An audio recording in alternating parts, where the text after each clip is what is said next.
Hello, hello, hello, hello. All right. So if you guys noticed that the last podcast ended the way it did, it's not because we wanted to do it that way. It's because we had some technical difficulties. She just got cut off, which I still don't know how the fuck that shit happened. It was kind of crazy. But this is part 2 of the interview with Ulises. And the last name is Iglesias, if I'm correct. Sounds real fucked up if I didn't know the actual name. This is episode 27 of the Jovany Ventura Show. Where the fuck did we leave off again? You asked if I could be open in my relationship, like if we could talk about anything. That's what it was, and right? then I was starting to give off my answer. No, literally, she just caught off. I don't know what the fuck even happened. I thought it was overheating, but it's not because you know what I thought? I thought I think it was disconnected that shit or something like with my foot. And then I looked down and I was like, everything's connected, so I really don't. I don't know. That's kind of weird though. Might have to go talk to Road and their shit. But anyways, we're back. Glad you guys came for the part 2 of the episode. So where do we leave off? We were talking about your relationship with Bree, and what was it again? That if you could talk about anything? Yeah, we could be if I felt like I could be open, and I mean the short answer is yes. Like the short answer? Yeah. I mean, because I was gonna go really deep into it, and I feel like you were, but then she got cut off. I can still do that, but like, we just kind of got to jump back into the vibe.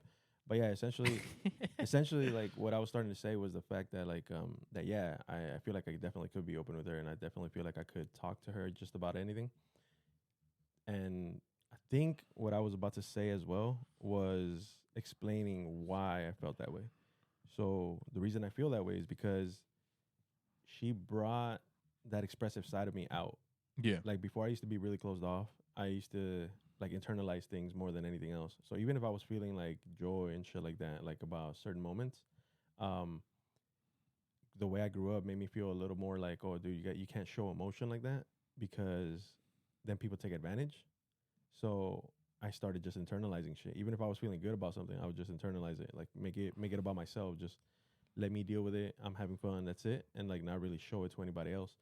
So you never celebrate your victories, quote unquote. I would, but just on my own.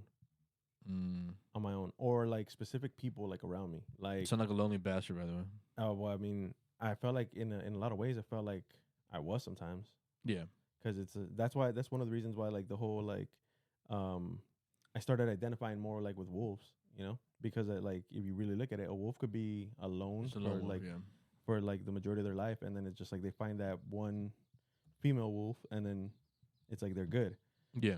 Well, it's like it was something similar, but me, it was more like, dude. I mean, I was 14 years old when my parents split up, so from that point forward, I felt like I had to like internalize a lot of shit. Like I couldn't really show emotion the same way that like I could now, because if I did, it would just make me seem weak to them, and if I seemed weak to my mom or my brothers, then they wouldn't be able to rely on me for what they needed. They wouldn't be able to use me as their like support system. And that was really big for me because my mom at the time, obviously, like after the split, she was dealing with a lot, bro. So it was just one of those things that like I knew I needed to take that role and be that rock. Yeah. So I kind of and I was young enough to like accept it and just kind of be like, well, whatever. This is just kind of how it's gonna be. Like I'll take up on that, and like just be more closed off. Yeah.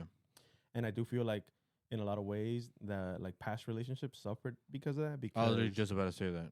Yeah, for sure, 100%. Because I wasn't able to like be expressive. I wasn't able to show emotion. Yeah. And whenever I would show emotion, it'd be like not necessarily the best type of emotion. It'd be like a lot of times it'd be like anger or something. Yeah, out of anger and shit. So it's like you can't go off of sounds like, very familiar like that, Yeah.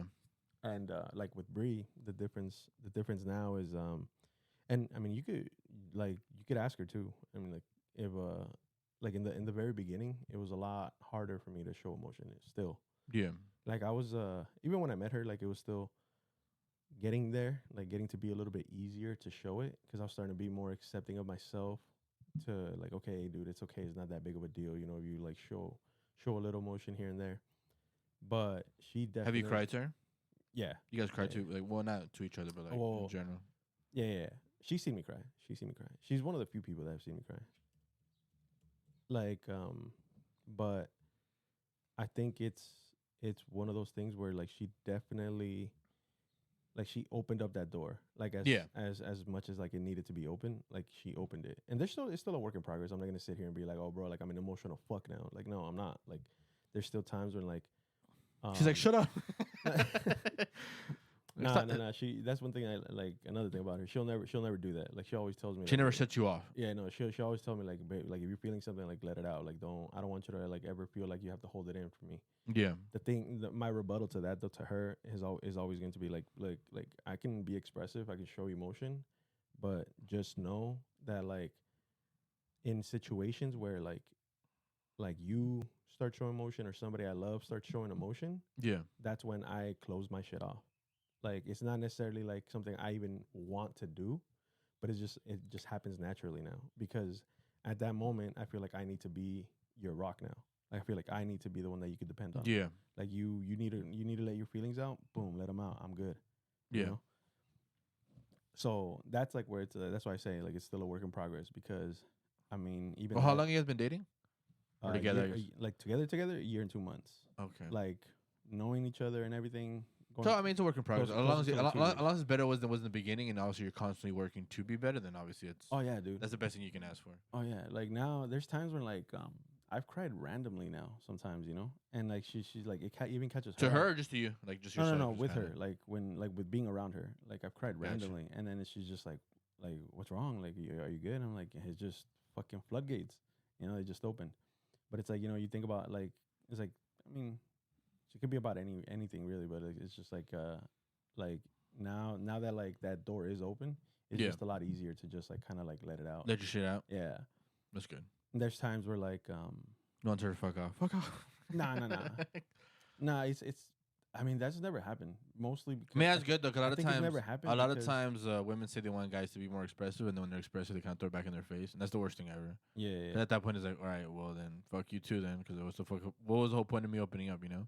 Yeah.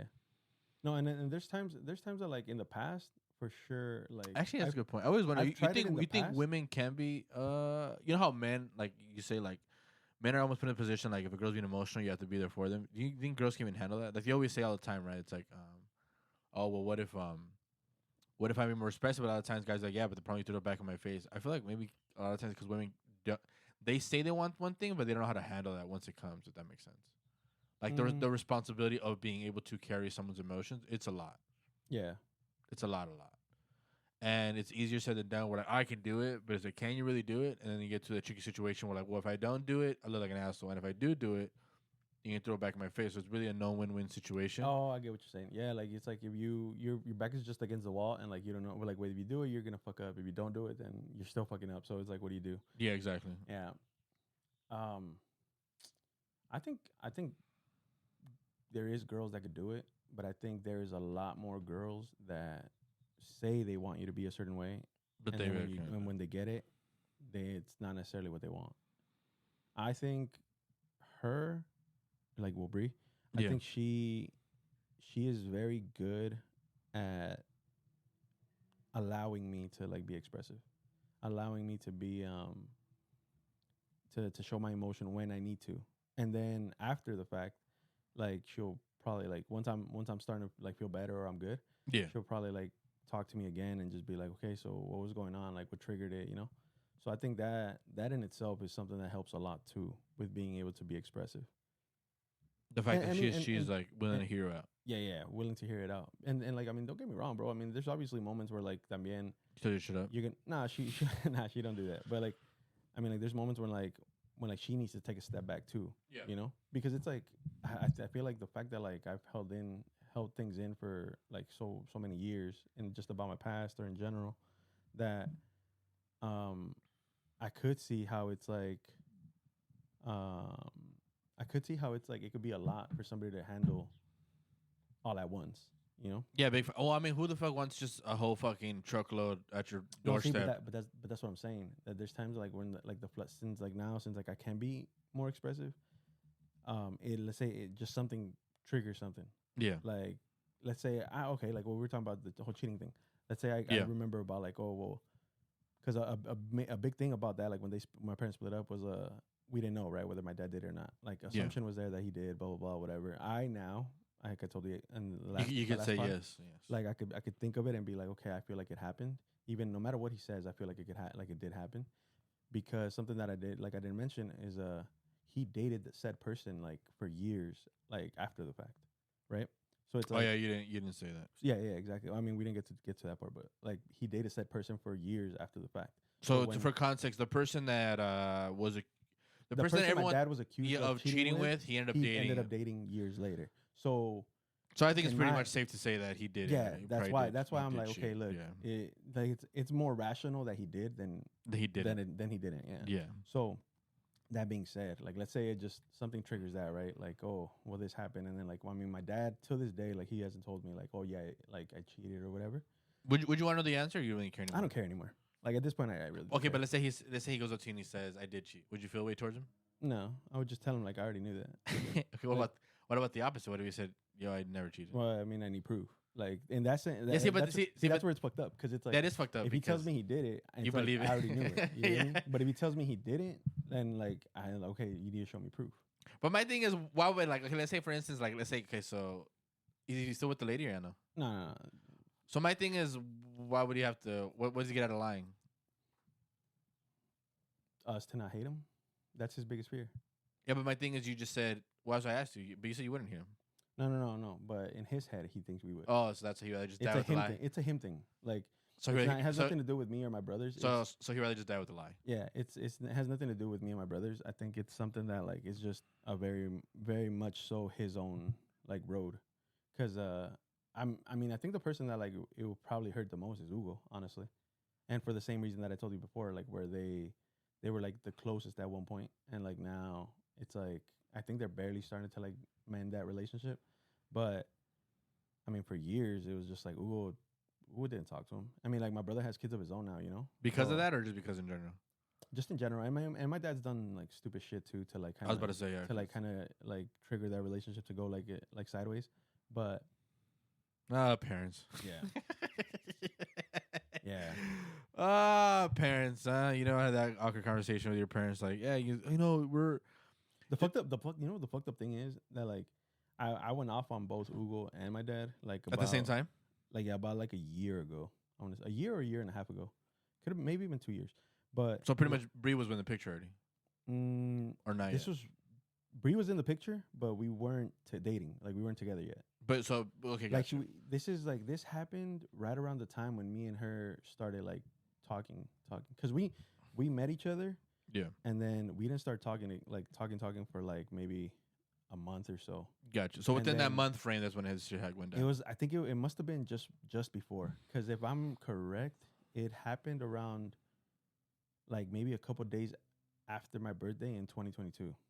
Okay. For context, my birthday's in October, so October 2022, like a couple days after my birthday, that's when like this whole conversation with both of them happened. And the reason it happened was because my dad has always battled with being like a drunk. So he was calling my brother to try to get a hold of him, because my brother was already living in Vegas at the time. So he was calling my brother to try to get a hold of him so he could like talk to my nieces at the time, because the baby wasn't born yet. So talk to my nieces, and then like, you know, just kind of chalk it up with my brother. Yeah. But he was drunk. My brother hates that shit. Yeah. Like he absolutely hates when my dad is just drunk and trying to like talk, because he brings up old shit, he brings up stupid things. So then like, I mean, you know the feeling. Yeah. So then it's just so annoying. Yeah, exactly. So it was one of those things where like my brother then called me, and he's just like he started going off on me kind of, but he was frustrated. So he was like, he's saying some shit like, oh dude, what the hell, like this dude, like he keeps blowing up my phone and he's fucking drunk, blah blah blah, you know, give me his whole spiel. And then I was like, hey yo, you need to slow your roll. Like I don't get it, but why was she mad at you? Because he wanted me to divert attention away from him. So he wanted me to call my dad and like pretty much keep my dad busy, calm him down, bring him down to. We're not doing that. Bring him back down to earth, yeah, and then like pretty much put him to sleep, because my dad's in Mexico, right? Yeah. So then that I feel like that's even harder on my dad now too, that he can't like see us as much as he would want to or whatever. Yeah. So when he gets drunk, I feel like that affects him more. So then my brother called me. He went off, and then I had to go off on him, and I tell him, hey, you know what, you need to chill. Like don't bring that energy towards me because I'm not throwing it at you. And if I throw it at you, like we're gonna have an issue. Yeah. So then he calmed down. Like that's the good thing about being the older brother. Like he like calmed down right away. Talking about your dad, or you talking about your My brother? Gotcha. Like when I got stern with him, like he calmed down. And then it's just like, I mean, he has a voice himself, but like like he calmed down. Yeah, at least he brought it down to like a normal level. And I was like, all right, cool. Just let me hit him up. I'll try to fucking get him to bed and then déjalo así, Yeah. I was like, and if he keeps calling you, just don't answer.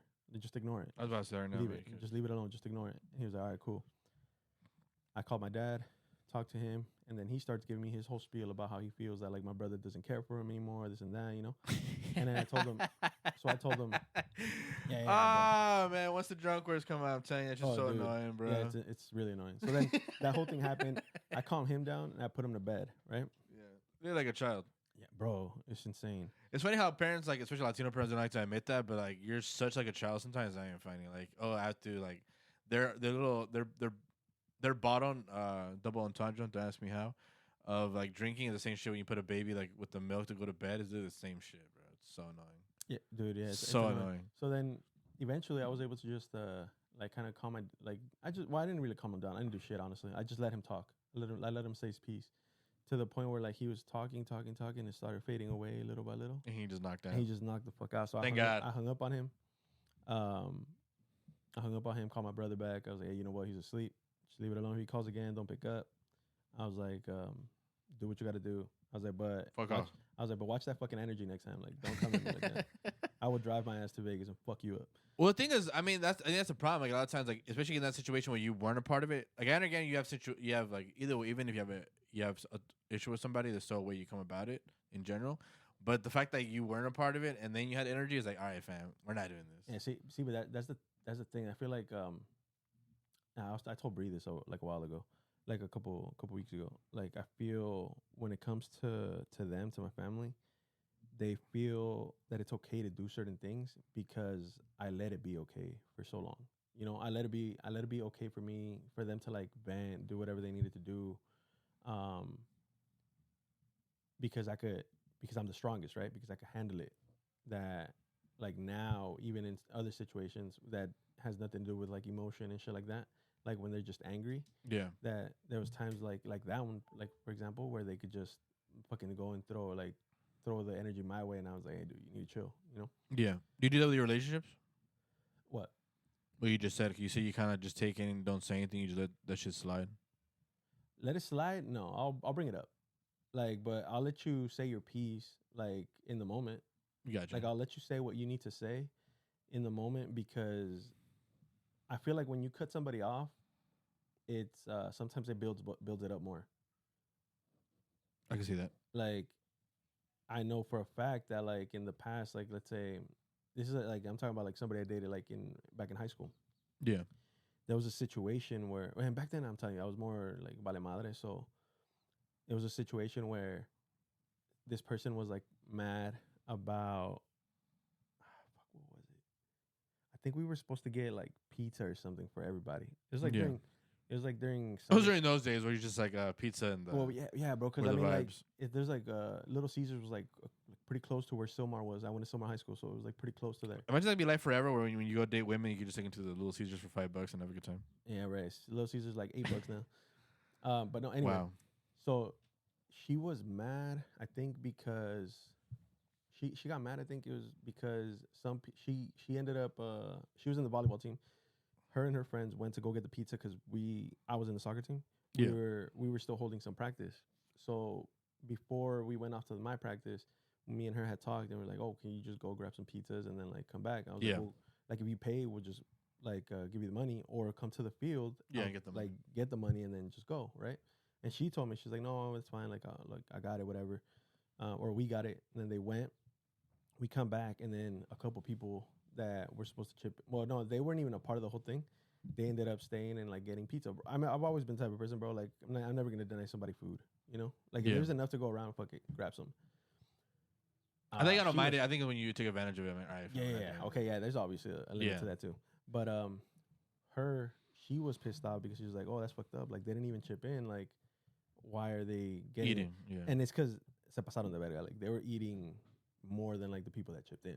you know. Yes, yes, So that's then, what I'm saying. so then she was pasaste de mad verga. about it, and then she started going off on me about it, and then like that was it's like I'm one of those I'm the type of person, bro. Like if we have an issue, like address it with me. Don't address it with everybody. You get me? Like, don't address it in front of everybody. We had like, if there's an issue, there's something like that you're gonna talk to about me, like where we're like, it's like a fight or something. Like, dude, I'm not gonna be in the middle of the street arguing with like my significant other. I would hope not. She was tried like doing that. You get me? So then, like, I was like, what the fuck? Hey, yo, you need to chill the fuck out. And I started cussing that time. But that's what, like, that's what I'm saying. Like back then, You came out of it was anger. either like I was just really chill or Eras a la madre. it was explosive, Yeah. and it was just out of anger. Fuck Like you. now in situations like where like with Bree, it's always been the complete opposite, where like even if she needs to vent or something, like I let her vent, and then we have a conversation after, or like we could talk about it after. But like at that point, we're both just like we're calm. I'm really good at not letting things get to me.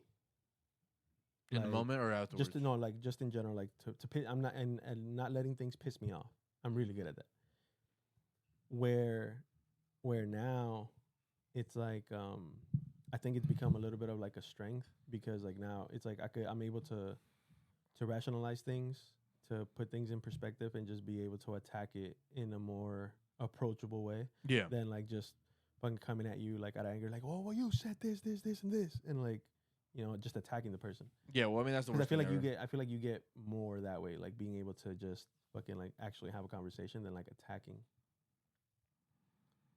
But yeah, man. I mean, So do I feel like I could talk to her about anything? Yeah. I hope so. I mean, if you tell me all that, I hope you're telling her that. I think sometimes. No, she knows it, dude. She knows it. No, I know, but I think sometimes.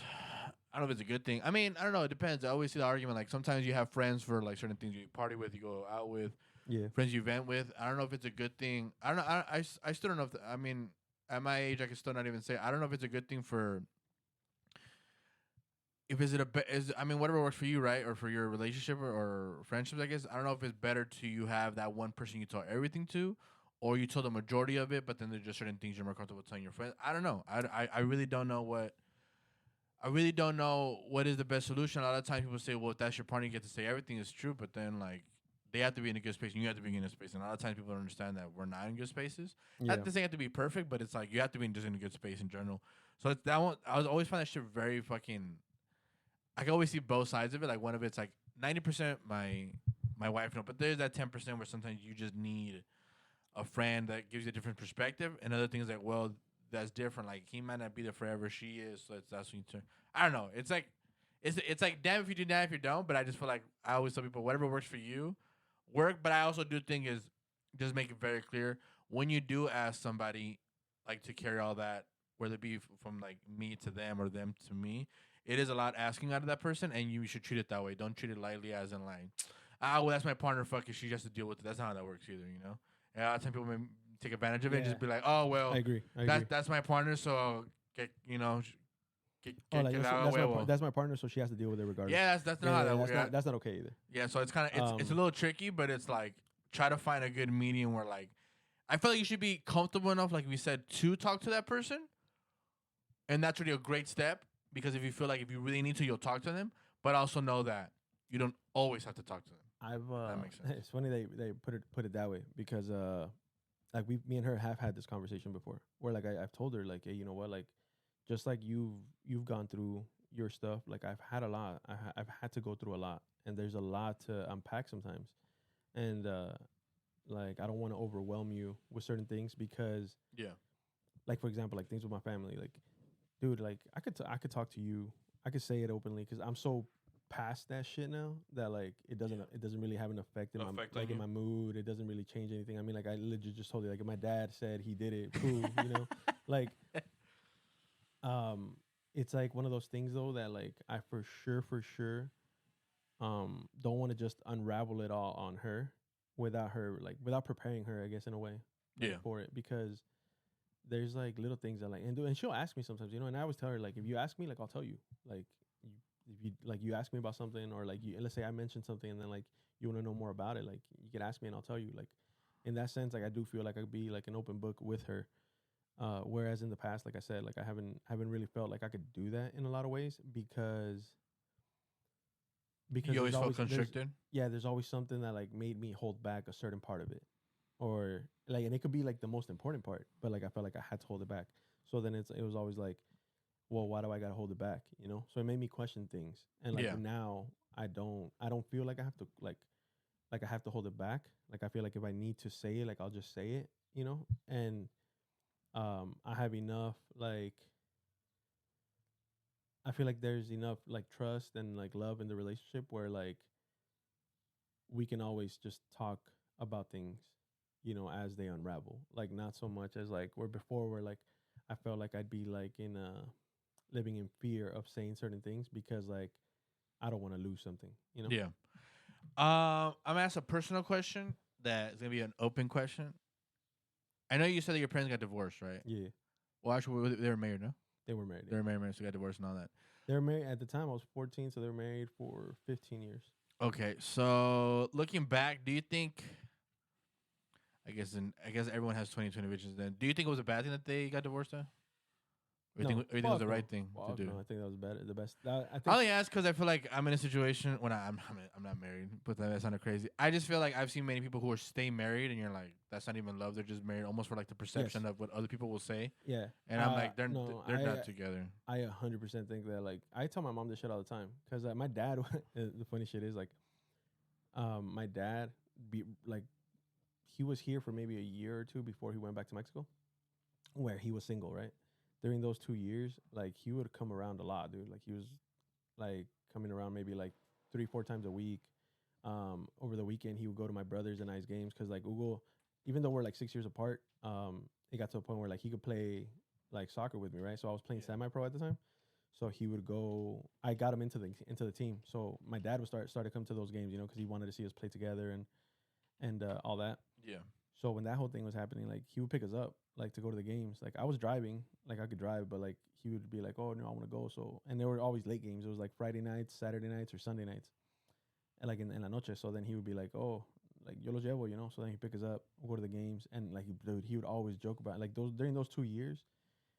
I swear to God, I probably heard him joke about like, "Oh, I don't know, a lo mejor me ligo a tu mamá," you know, like basically like I'll get her again.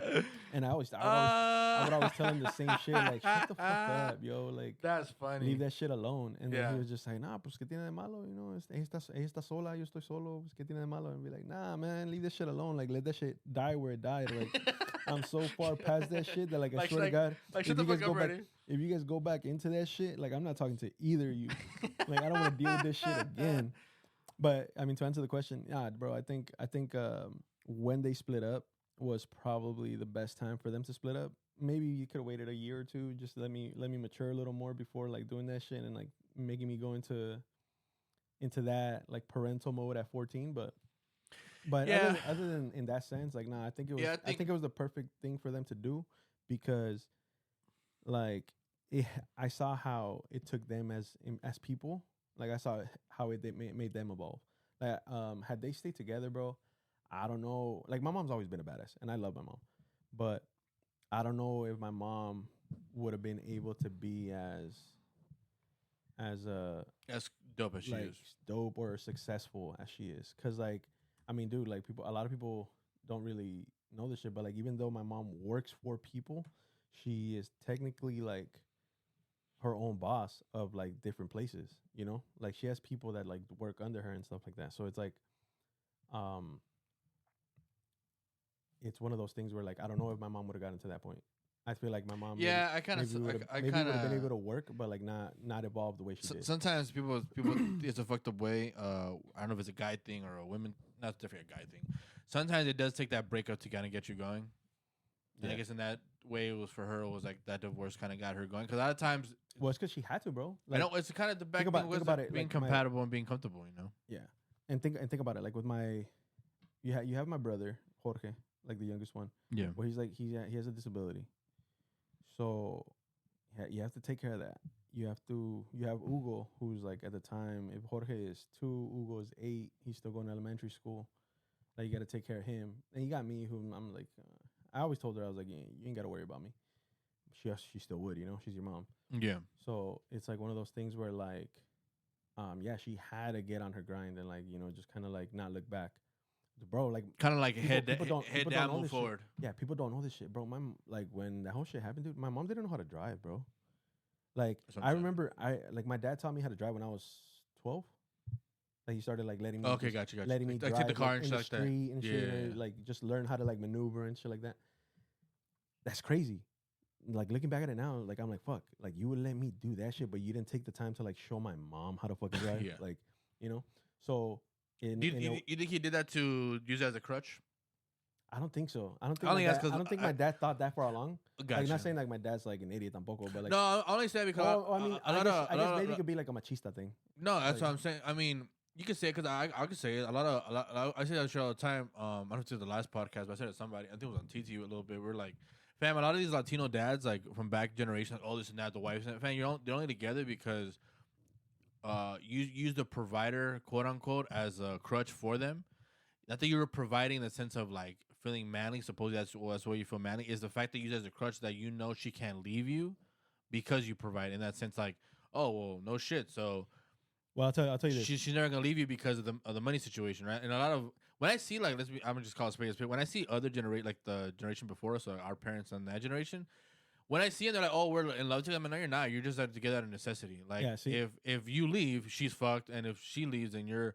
Yeah, maybe you can like survive in the sense, but you guys don't know how to be lonely. A lot of you guys got married at 17, 16 because you don't even know yourself at that point. You get me? See, I think if my dad, let's say that was my dad's intention, I can't say whether it was or not wasn't. I don't think it was. I don't think it was. Yeah. I don't know if he knows if it was or not, but if it was his intention to do that, like he picked the wrong bitch to do it with.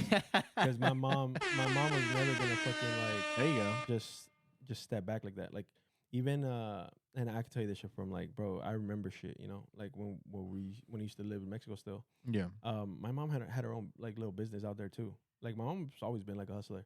So it's just kind of one of those things where like it was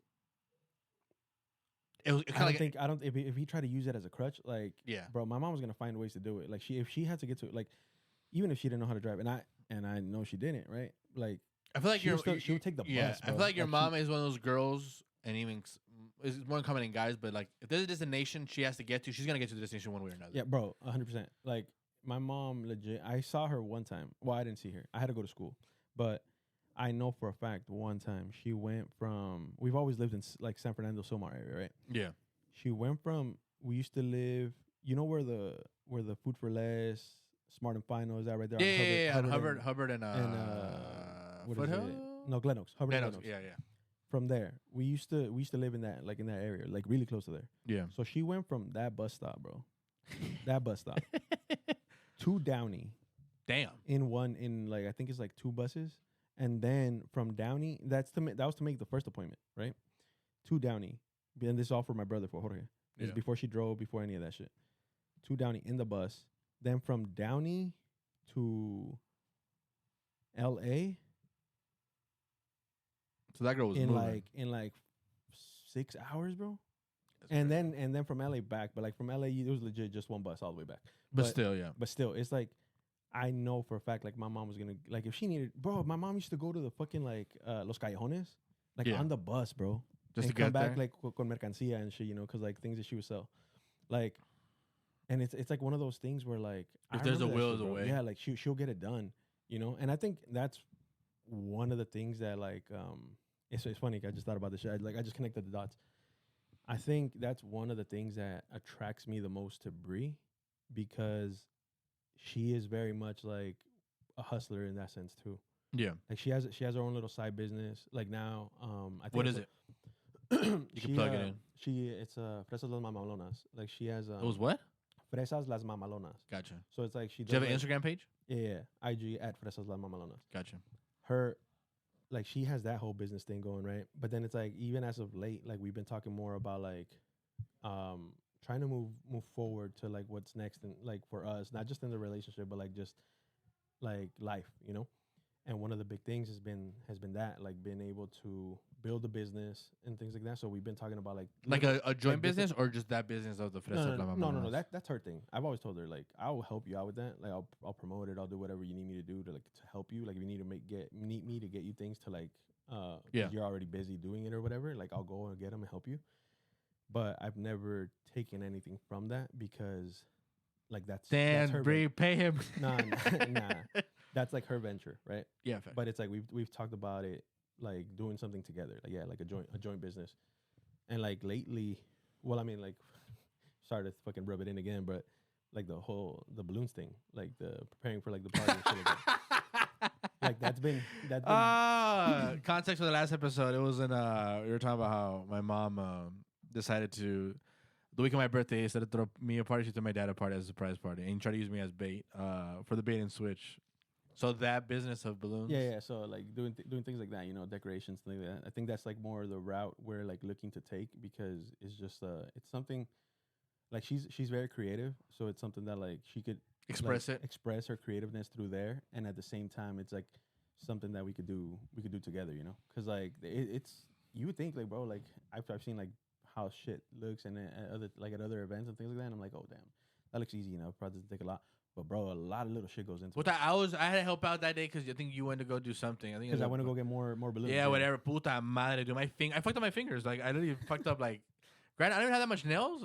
Honestly, I don't know how girls who have any girl who has acrylics or gel, whatever thing's called. Don't ask how I know that. Yeah, that shit I call bullshit. I would pop every fucking balloon. I was popping shit. I wasn't popping shit, but I when you get like little scabs of skins on the top. Bro, I scratched myself at least like 3 times. I should have looked at Brie. I'm like, I'm not doing this anymore. No, she's like, started laughing. I'm like, fuck. Yeah, bro. But it's like things like that. And again, like I think that's one of the things that I find the most attractive about her. That like that she has what your mom has. In a lot of ways. Like, well, I don't want to be the psychologist, but they say that every girl dates their dad, and every guy dates their mom. So you're dating your mom. How you feel about that? Fuck that. No. Because they're the same in that sense. Where like, I wish you guys had a visual of his face. He's like, no, fuck no. It's because they're. You said it, by the way. I didn't say shit. Yeah, I agree, but I understand what you're trying to say. But this is where I disagree. Like they're very much the same in that sense, aspect. Right? Like they're both hustlers.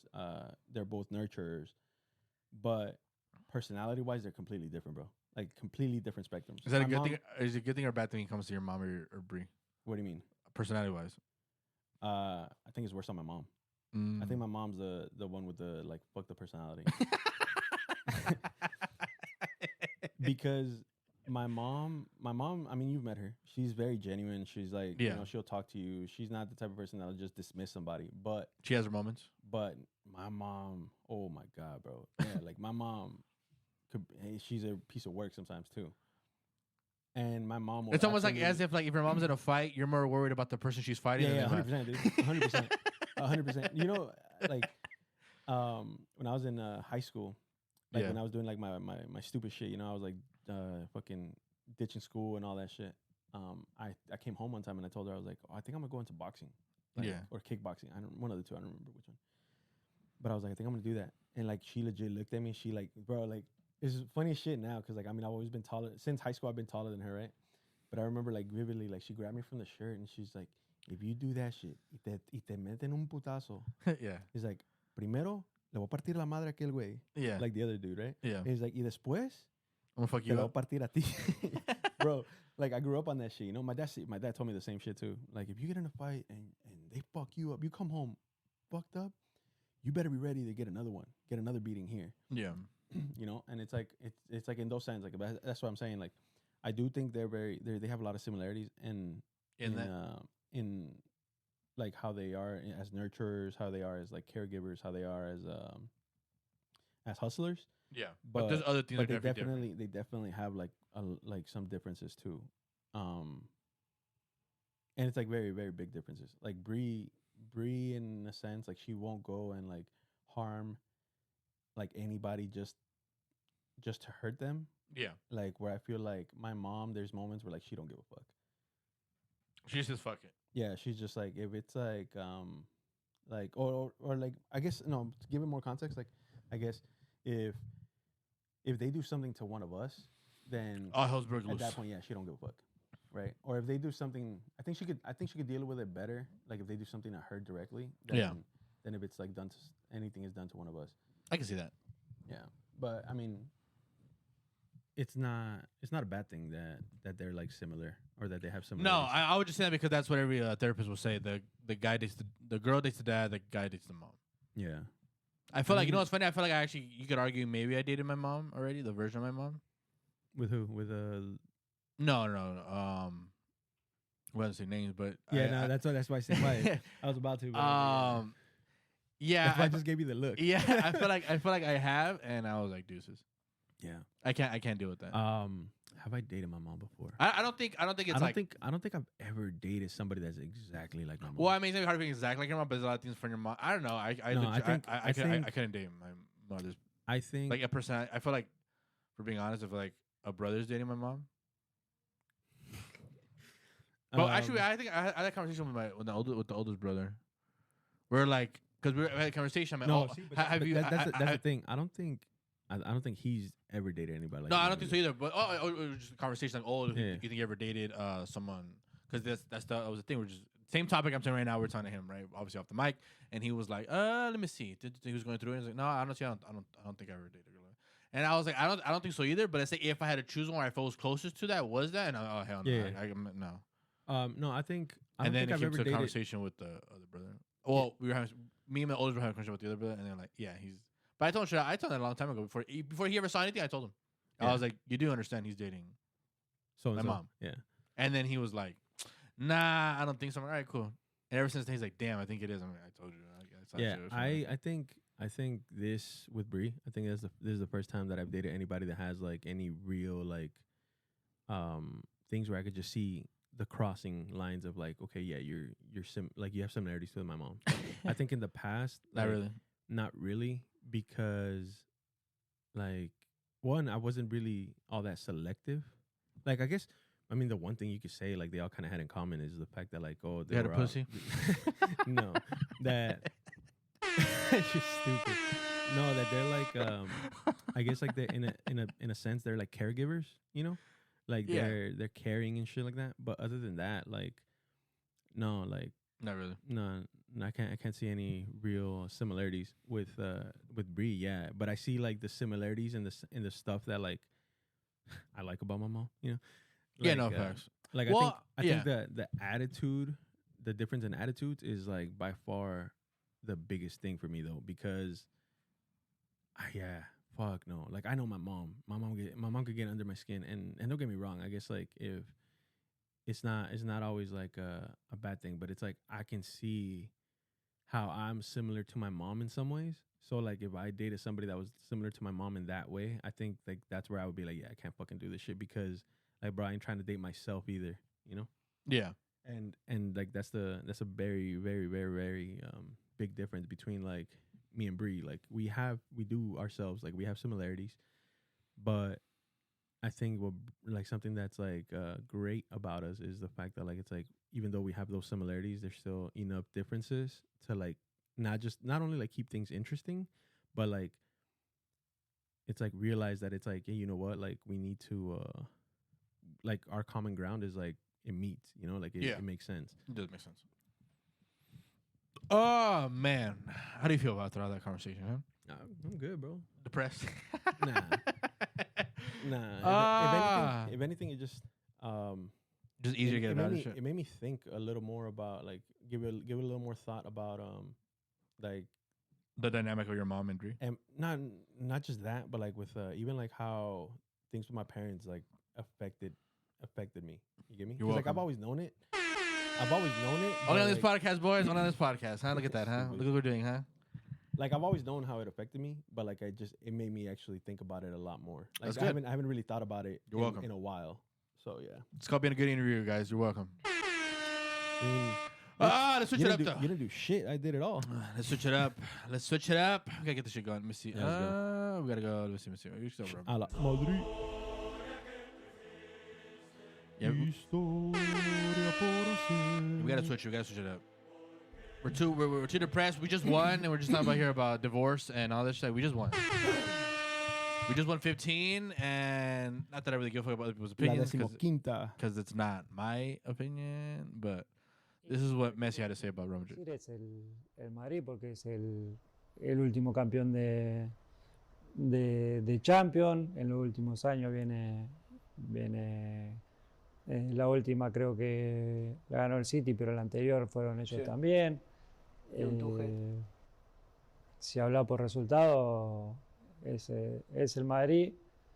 Si habla por juego, a mí personalmente me gusta el City de Guardiola, y creo que todo el equipo donde esté Guardiola va a ser especial por la manera de ser de él, la manera de entrenar y por cómo hace jugar a sus equipos. A nivel de juego, para mí el City es el mejor, por resultado el Madrid. Leo, all the Barca fans are crying right now. I feel like that's a cop out, but we guess that's another conversation. Oh, of course. I feel like that's a big cop out because I feel like, all right, like define. Because yes, you could argue the best looking soccer is like, you can always make that argument, right? But my thing is, I can easily make the argument when they won it last year, they didn't play better than Inter. Actually, it's not an opinion; it was a fact that Inter outplayed Man City in the final. Yeah. Barcelona, everyone talks about the famous when they won 2 and 3 years, whatever's, right? Yeah. In 2009, Chelsea outplayed you. That's not my opinion; it's just a fact. So I guess the only year they can say 2011 when they were the best team and they played like that. But even then, it's like arcade. 2011 is when they won the treble, no? Yeah. No. Yeah. No. 2011 they won 2. Real Madrid won the Copa del Rey. Oh, that's right. Yeah. And then 2009 we won the treble. And that treble, what I'm saying is they got outplayed by the teams. So it's kind of like I understand what he's saying because of the thing, but it's like okay, but is it just will you consistently play or when it matters in the Champions League? Because if you're talking about the Champions League, City, yes, overall you could. I mean, I didn't have them as a favorite mainly because I didn't think they were going to repeat because I think it's just take certain types of players to repeat. Like I'll say it now. I know we just won Real Madrid, and I don't think it's me talking shit or anything, but I don't think Real Madrid's going to win the Champions League next year. I would bet it. I would bet you right now. I don't think we win it next year. I think maybe the following year. Because I think next year is gonna. Next year is gonna be a big year of like trying to figure out how the team's gonna gel together, all that. I think they're gonna get it going more towards the second half of the season. But dude, I mean, having a star at the level of Mbappe come in and it's been a fucking crazy week. We got Mbappe. Mbappe finally now decided. Breaking news. All these guys already knew. If you haven't seen it, you haven't been on the fucking internet. It's been all over the place. Mbappe finally decided. I talked about the 2 podcasts ago that he left to PSG, and then now this one he finally comes to Real Madrid. Which I think that opens a fucking very interesting conversation in my eyes, where it's like, okay, like when, well, let's stick to this one, and we'll go to that one. We'll go to the Mbappe one because I want to talk about this a little bit more. But the Mbappe one, the only thing I'll tease with you guys with is that when Real Madrid was winning the first Champions League, winning the 4 and 5 years and 3 in a row, I would argue he was a baby and he wasn't in his prime yet, right? The problem now is he's in his prime, and the players that he's gonna go play with already won 2 without him. Yep. And how does that affect? And how does that affect his legacy? And how does that affect one, his legacy, and 2, how do people view him? Yeah. Because, well, I mean that's the thing. I think in order for him to do something, we'll forget this. We'll talk about it in a bit. Yeah. Because that topic, I'm about to go into it. Because that topic I think is a great conversation, and I think it's one that most people don't want to have. I think people sometimes. Because, okay, obviously we go for Real Madrid, right? But it doesn't mean just because you go for Real Madrid, you can't have open conversations about certain things. And a lot of times it's like, well, you got the best player. Yeah, we did get the best player. But I'm just saying, like, what I'm saying is if this team was Barcelona, right? And the best player went there, we would be talking shit about that player and saying, yo, like, they don't need you, right, when you already won, right? But once again, we'll get to that later because it's going to be a big-ass conversation. That's what I'm saying. So I just stay quiet because if I keep going right now, I'm not going to shut up and then we're going to be like, fuck this conversation. But I will say is we're talking about the Messi one. So I think it's the easy thing to just say. It's like, oh, well, they win, but they're not the best team. I agree. Well, it's like, all right, cool. Well, everyone tells me Zidane wasn't the best. I always defended Zidane as a coach, right? Well, then you explain to me how Ancelotti, and I'm saying I'm already betting on it. The next shit they don't forget about getting to the final. I'm saying they won't win it. I don't even think they get to the final, right? No, I think we get to the semifinal again. Okay, How many teams have won and got back to the final? Think about just how many teams have won the Champions League and then gone to the final. I'm not saying even win it, right? Nah, not many. Because the pressure of it to everyone knows. Like the Champions League thing's always been the greatest competition ever. I always said it's better than the World Cup. I've been arguing that, and it's the more that keeps passing, the more it's just obvious fuck to me. I think the reason it's better than the World Cup though is because it's an every year thing. Like it's like you're living the World Cup every year through that because it's like you're still getting the best players from around the world. And sure, maybe and every year there's a different team that always surprises you. Exactly. It's always a different team. Like I remember a couple years back when Shakhtar was fucking like doing really good all of a sudden. Yep. Ajax. What was that? There was a team that we had in that Atalanta. Atalanta, dude. From Italy, right? Who sees that? Like, you know. Yeah. Or even Dortmund. You have a team like Napoli who like in Napoli too. In Serie A, they're really good. But then it's like they transition to European football, and it's like think about next year. Next year, Leverkusen just beat Bayern Munich, right? Who was dominating. Then also Girona from Spain is gonna come in. Okay, but you brought Leverkusen. Leverkusen, who knows, dude? Because if Xabi Alonso leaves, I don't know. No, he's not leaving. He confirmed. No, he hasn't confirmed that he's staying either, though. That's what I'm saying. He's still up in the air. Let me see. But I saw an article. Let me see. I do think that like the way Messi went about it is a cop out as well. I think so. I think the reason he said that is just kind of like, you know, trying to save face with like the Barca people because like he doesn't want to be just all out there praising Real Madrid. Well, we can say since, and I mean if he backs up Pep, like, you know, Barcelona people love Pep. Why? Because like he was there for a couple of years, you know. I mean, look, I don't know if when Messi said, "Yo, is Real Madrid not the best team?" What did he say? Because they don't pay the best. Yeah. He said the style of play of Man City is what he likes the most. So he thinks they're the best because of the style of play. But if you want to go about just by the numbers and shit like that, then Real Madrid is the best because they just won the Champions League, so that means they're the kings of Europe. And two, they have the stats to back it up. Well, look, I don't know if they're the best. All I know is that in Barca's history, they've won 5.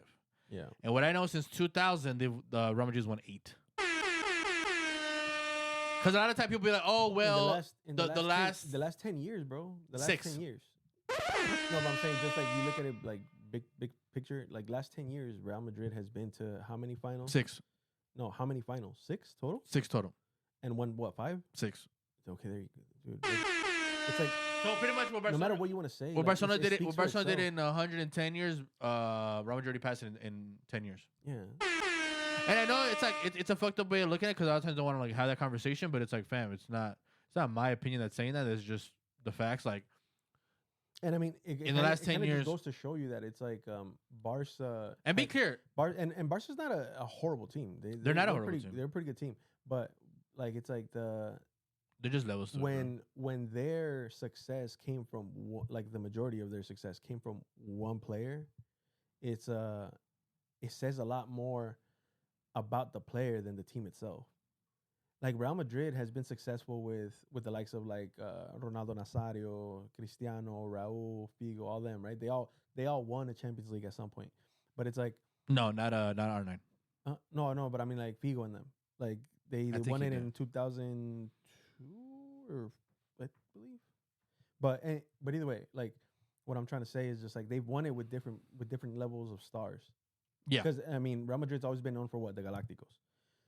The Galacticos have been... Yeah, but those who never won a Champions League. No, but I'm saying, like, they've always been known for having that star power. Yes, facts. In the team. Facts. Yes. So, having that star power and still being able to win it with different levels of stars within the team. Yeah. Like, you could argue that potentially outside of Cristiano, Bale, Benzema, and I'm going to say Sergio Ramos, that 3 Champions Leagues, there's not that many stars there, bro. What are you talking about? Other than those 4, like if you look at the Champions no, League, that's not true. That's not true. You talking about the 3-peat? The 3-peat. Well, there's the thing not that is, many stars there. the thing is, look at our bench, bro. I could think back of like years in the past where like our bench, you legit look at it and you're like, oh fuck, like. No, I think that time we had good players all around, but I mean.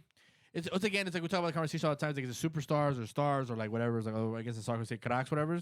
Well, going back to that though, it's like what I'm saying is like teams don't get back to the final. Ancelotti's never done that. Guardiola, who's had the best team, was the best team ever. Messi, who's supposedly the best player, he never won and got back to the final. These fools did it 3 years in a row. You know what I mean? And those players in that team, it was Ronaldo.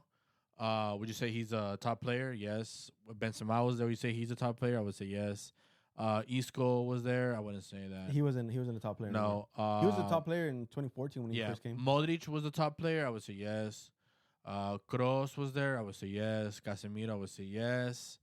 Who was the defenders? Marcelo, would you say is a top player? No, you're tripping. I think Marcelo was getting past his prime at that point though. But you could argue that. I wouldn't say in the first one, no. In the second one, or maybe in the third one, you could argue que ya estaba like. The second one, he was already kind of going there, like going down. His play, you can see it. He was getting injured more. His play is getting a lot hurt. But then you have players like. And then it was Ramos, Varane. And then Carvajal. See, Varane at the time was still emerging. He wasn't a top player. Oh yeah, no, I know. He left the top player. Yeah, I know. He left potentially the best center back in the game, and then he was one of them. And then he went to Man U and just exactly. Bed. But I mean, who doesn't at fucking Man U? That's true too. But I think also it's people understand it's different between a guy and being the guy. Yeah, I see it all the time. People get mad. Oh, he's a good player. He's a good player in with the next dudes are. I mean, that's how argument about Mbappe. Mbappe looks great in France, but in club he's been super lackluster.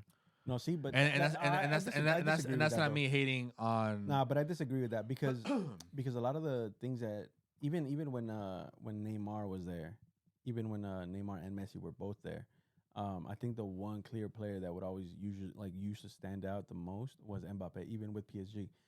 Now, should they have done a lot more with the money they invested and like everything that kind of went around? Then yes. Well, then explain to me this year how they got to the semis. Dude, no, but that's what I'm saying. It's one of those things where like I feel this year because he took a less of a role, right? Like he started playing back a little less because he was like his idea was just like I'm leaving at the end of the season. Yeah. So they started rotating more players, right? I think even then, if you look at the games from this whole season, there was games where like one or two plays of like his shine like made a difference in some of those games. And that's what. Well, I mean, no one's saying he's obviously that's why you're a top player. Like even in a shitty game, that's what you pay them because in a shitty game, en una jugada te puede hacer un gol. But that's what I'm saying. So it's like imagine if we know for a fact this year he took a step back because he's not happy there no more, or whatever the case may be, like, and he still had those moments of brilliance. Like, dude. Okay, fine. So now in a place where he's good, he definitely has to step up. Okay, fine. That's why. Then now let's have that conversation. Then, so how do you go to a team who they don't need you, and then you try to act arrogant and try to be, I'm the guy now. That's what I'm saying. He can't go into that Real Madrid locker room. He can't go in like that because the moment he goes in like that, like, bro, no offense, he's not gonna. Well, I mean, he don't know me, he don't know me but he's not. He's not gonna. He adds you. Fuck you. He's Jude Bellingham came in, not arrogant, dude. Immediate success. Vinicius came in, he sucked ass. Like, actually, no, he didn't suck ass. He did everything but finish. Yeah, exactly. Okay. It's literally what you could define him as. He did everything but finish. Okay, now he fixed that little problem, right? But you know what's funny? The reason I like him, I get some like Ronaldo vibes of him. Like he'll talk shit with the fans and talk shit to the players. Yeah, he does. Like he goes back and forth with them. And I love that about him. I mean, I veces se pasa because I'm like, dude, like. When he goes against the ref, lets them get into his head. Yeah, when he goes against the ref, I'm like, dude, stop fighting with the ref. Fight with the player. Like, tell him talk shit, tell him you can't stop because against Bayern Munich, bro, when he went off, even like with Dortmund when we won the game, I told my dad we were watching the game together. I'm like, he can play like shit. The only one I still have confianza que una jugada va a ser algo is him. Yeah. And even then, like even after the goal of Carvajal, that comes off the badass play where he takes him, he touches it back, throws it between the legs, and then the guy comes. The little back heel flip. Yeah, and that's where that's where the goal comes from. I'm like, we see all the time, like, I think sometimes, like, Ronaldo, Messi messed up people's perception of, like, cracks are because now that's your standard. But I'm like, I don't hold them to that standard. I just still believe, though, like, to be a top player, you have to be different. And there's not that many players I feel like they're different. They're just, good players. They're not cracks. Like, Vinicius, for me, was like, let's say if Ronaldo and Messi were still playing, Vinicius would still be in that top. He wouldn't be, obviously, we want to argue he's the best player because he wouldn't be. But he would be in that conversation of he's a top player, right? I think there's a difference. I think you gotta put Messi and Ronaldo in a conversation by themselves. Like, just the longevity alone, dude. Like, it's insane. I think that's what always gonna separate them. The over 10 years of playing. It's insane, bro. I mean, like Ronaldo's what 39 now, and he just won he just broke the record for like most goals scored in a season in the fucking Saudi Pro League. Messi, I think Messi this year. He's 39. I think this year has been. He's Messi's 39, worst and year. literally in what day is it today? Today is June 9th. In 5 days, they're gonna play the Euro. Yeah. And he's 39. And he's probably gonna start. No, he Did is gonna you start. see that Portugal game against Croatia? No, I didn't see Dude, it. Portugal looks awful. Well, he didn't And play. we're talking. I know, but I'm talking about like no. But that's the thing. They did it so that they. Oh, it's like. I'll that prep, be right? clear. I said that before that, but people always say, "Oh, Portugal's a good team." I'm like, fam, y'all. The thing about it is, was the Mbappe thing. Is what I'm saying. People use excuses. People were telling me that this team wasn't good when in the beginning of the season, right? Yeah, I'm like, dude, this team actually pretty solid. They actually play good. The problem is he's not playing good. But y'all keep making excuses when he doesn't play good, as the team's not playing good. Now there's a guy named Vitinha who was like a Portuguese guy, whatever. Yeah. Cool. All of a sudden, oh, he's not that good, right? Whatever is right. The excuses because Yeah, Mbappe, whatever. He goes to Portugal. Oh, bro, Ronaldo, you got Vitinha. He's so good. So is the nigga good or is the dude bad? You get me? You can't be like, you can't be both ways. And the thing is, I've been said this. I'm like, once this dude retires, you're gonna see what Portugal actually is, and they're not gonna. But there's Don't do it, people that aren't like that though, dude. At club level, they fucking shine, and then they go to international and they suck ass. So once again, that's Like, that's uh, that's the like, that's look, the I'm Mbappe a- version and of this is the opposite. This is a completely like far out Yeah. take, right? Because like the player I'm about to name is like nowhere near the standards of these players that we're talking about right now. Yeah. But like, okay, for example, for the Mexican national team, dude, they always talk about like Henry Martin this, Henry Martin that, right? Dude, I have never in my life seen Henry Martin do anything productive for Mexico. But yet, for the last 3 or 4 years, they've wanted him to be like that star guy, right? And he's just not that, bro. I've never seen him compete like for Mexico the way he competes for America.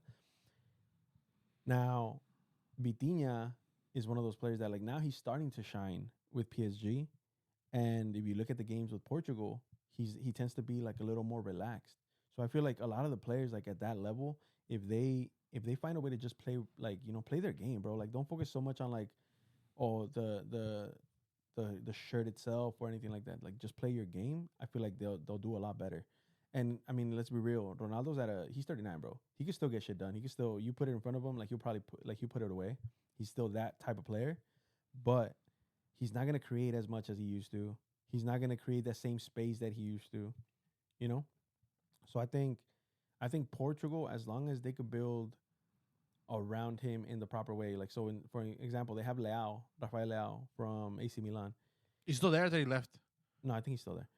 Or he might be leaving this year. I don't know. But last season he was still there. Yeah, he's good.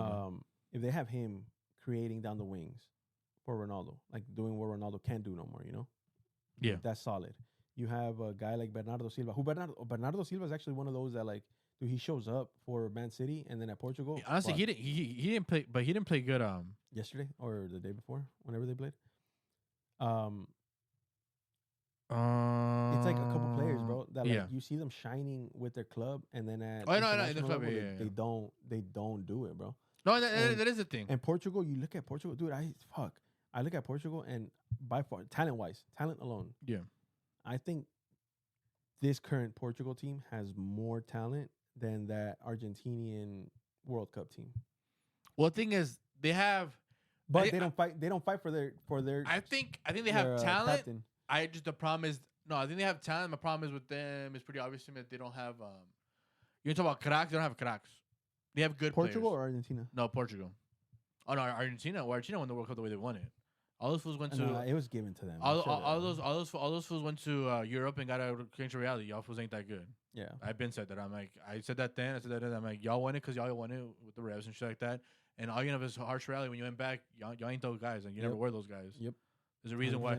There's a reason why before Messi had that World Cup, whatever, you guys seemed to think that he was like playing amazing or whatever, so even though it was all penalties and shit. There was a reason he was getting his ass kicked with Barcelona 8-2, 4-0, 3-0. Yep. There was a reason for that. It wasn't, you think someone plays that shitty every year and then all of a sudden goes over there and wins it? There's a reason for it. Yeah. It's not the Yeah, reason. no, it was and I'll sign by it. I don't give a fuck. Cualquier argentino que quiera venir. I legit get too far. I already said it, and then like people get mad. I'm like, all right, you get mad then. Yeah, no, that was a given World Cup. That was an earned World Cup. Man, I've never seen a worse like like una destacada así, dude. Like I think like I've seen the game. I've seen cagadas like in games where I'm like, damn, that game was just given to somebody. Puta, I never seen a whole tournament where people just giving to somebody. Like, bro, that was legitimately a whole tournament, like whole tournament. You know- all the way down to the final, by the way. bro, you know what you said? Like, oh, that was a stupid ass penalty. They can't give that. They give that one again. No, they keep giving that the same type the of same penalty. every time, every time. It was like, All right, fam. hey, look, if we don't fix it, I mean, they're just gonna assume like, hey, I'm like, you got it, it, fan. And then I think what I love the most is like, so if I say that, it's like, oh, you're a Madrid fan, you're a Cristiano Ronaldo fan. Cool, right? The problem with this was so obvious. This wasn't any more of a Real Madrid Barcelona fan or Ronaldo. It became the world was saying, yo, what the fuck is going on here? This shit is fucking stupid. Yeah. Like everyone was like, this is just dumb. No, but going back to the point, I agree with you. There are players who are the selección and players the club. 1,000%. My only argument is with Mbappe is like everything he's shown me is that, well, one, you can argue because you're part of France. France has badass players next to you. And he won the World Cup and he legit won the World Cup. Yeah, no, he did. He did. And no, dude, even the last World Cup, he played good. Once again, I'm not dissing when it comes to the World Cup. He should have won it. He should have won it. And he played amazing in the final. Once again, I'm not dissing his international career. My saying is, once you go club and it's not where I'm the favorite, it's, oh no, you're just as good as all of us. Yeah. Now it's where you have to shine because having you as a player is going to give us that extra step above the other team. You get me? Because like Bayern has a great team. Real Madrid has a good team, but Real Madrid isn't a team of spectacular. Fam, this year we didn't have Courtois starting player. We didn't have Alaba. We didn't have Militao. All torn ACLs, right? Cool. Starters of the team. So obviously they're not going to be as good, but we still figure out a way. Like what I'm saying is, what I love about the Champions League, there's like 6 teams that are all on the same level. Now it depends on the minutes of the game where in that moment can you make the crucial play and win the game, right? Yeah. When PSG, I'm like, oh, that's a good team, but they have the best player. Cool. Now he has to come through and he doesn't. My only thing is, I've always given him credit for international. I even said it before. Internationally, there's nothing he has to prove. He did it already. Yeah. Right? He won the World Cup. It should have been 2. Either ways, hey fam, in my argument as the greatest of all time I won the World Cup and I got to the final. And I played good both times. Yeah. Right? And in the second time I played amazing, right? Internationally, you're set, right? You know, we make arguments of like, why is he the greatest of all time? It's like, well, at club level, he did this. And at international, he did this. Cool. International, Mbappe, you already have it set. Now what you have to do is go do the club level. And all I'm saying is what I've seen from you has been not only subpar, it's been way below your level. There's never been a year in the club level, even if you don't win, where I've been, yo, he's the best player and he played this Champions League the best. Never. If I'm wrong, cool. Tell me the year where you're like, damn, Mbappe, that year, I know you didn't win it, bro, but I'll pay like the France, the second one, right? Where we said, yeah, you didn't win it, bro, but you were by far the best player on the field, and you looked amazing. Now, give me that same example at the club level, and you can't give it to me. You know what year would have been that year for him? The year where we had all the crazy-ass comebacks with Real. I think, what was it, 20... Oh, the first time we won it. The first time.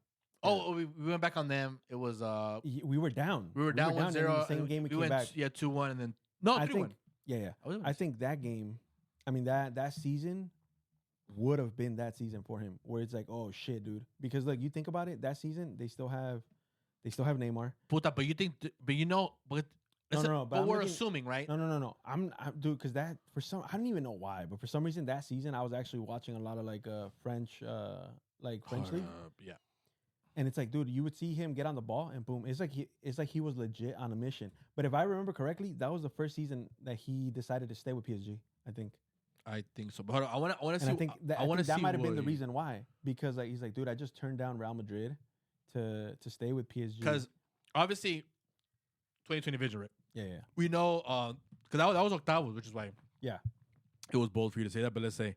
No, but that's what I'm saying. I think that would have been the season for him. Okay. To do that, I don't think. I agree with the fact that like he doesn't have a season where you could just be like, oh, dude, you deserve. And he was the best player on there. Yeah, but I think that season. He was if he caps that off, like if he gets past us, I think he would have been able to cap that off as that season for him. I only asked because after that we played Chelsea, who had just won the Champions League. I think he could have beat Chelsea. After that, he had City, and City. I think that City that game you could argue they legit outplayed us. It just we came back at the last with the comebacks. Well, that's what I'm saying. I think that's where they might have stepped out. I think, and then Liverpool was the final. I think they get past us, then. They could beat Chelsea. I think Chelsea. I think they could. I think they could beat Chelsea. And they have City. I don't think they could beat City. I think that's where they get out. And then it was Liverpool in the final. Let's say they do get past City. I think they could beat Liverpool. I think any team that made it. I don't think so because I think Liverpool paid the same way they did with 4-3-3, and they paid better. So I don't see how they're gonna have. But Liverpool, okay. Now this is under assumption that the Liverpool that showed up against us in the final is gonna be the same Liverpool that would have showed up against them. They pick in it. the final. Courtois had like at least 4 or 5 saves. You're like, damn. Yeah, but I think Mbappe alone would have been able to take over that game because they don't have an answer for him at right back. Trent, I don't know, dude. I don't think. Yeah, well, I mean, him has always been more attack. It's always been his all attack, no defense. And guess what? If the moment they switch Van Dijk over to the other side, they got to worry about Neymar. Yeah, but my thing is, how do you stop their midfielders from the quick transitions to give it to the same way that Real does it? We sit. Okay, but you during that time it was Casemiro, Kroos, Modric. But we sit on the play. Who the fuck has that in PSG? They don't necessarily have that, but they have role players that could they could do like part of that. Like, dude, I mean, PSG always does show. ¿Cómo se llama? Verratti. Verratti's a good player, dude. He's a great player. He could give you plays. He could win the ball back for you. Fuck, I can't remember the rest of their squad from that season. But they had enough players where like they don't need the superstar power of like a Casemiro or Modric or their lineup was the center mids, just the mids. Paredes from Argentina. Okay, he could get some stuff done. Pereira and Verratti. That's the three in the middle. Okay, so I would bet more on Pereira and Verratti to do a little more, and Paredes probably be that Casemiro type player and do more of the recovery. Yeah, then it was Hakimi, Mendes, Kimpembe, Marquinhos, Donnarumma, Neymar, Leo Messi. I think they could have beat Liverpool with that squad. Let me see the Liverpool squad. Okay, we got Alisson, Arnold, Konate, Van Dijk, Robertson, Henderson, Fabinho, and Thiago Alcantara. No, they're not beating that. They could have beat that team. They could have beat that team because and you had Mane. I don't think they have I don't think they have an answer for them. Oh, and Diaz was barely coming out as a player. That was breakout year. Yeah. That was breakout year. Even that. Think about what you just said. That year breakout, right? Everyone. Think about you. I didn't say shit. People. He just said Luis Diaz. That's a fact. That year he went off, and Carvajal did a great job on him that day, by the way. Yeah, you can't even say that about Mbappe. I didn't say anything. Yeah, but that's what I'm saying. But that's what I'm saying. Like with well, no, because I mean we're really talking about Mbappe's breakout year. Mbappe's breakout year was like he was still in Monaco. Yeah, that's for me club level. That's his best year. Yeah, in Monaco. the PSG, everything he's done there, and it's been no. Nothing. I think the because that year I was like, damn. I think the thing with him has been that like he's so much has been expected of him since he joined up with PSG. That was 2017. When he joined up? No, 2017 was Monaco. 2018 when he was already part of PSG. Okay. So that means it's been 1, 2, 3, 4, 5, 6 years. 7 years.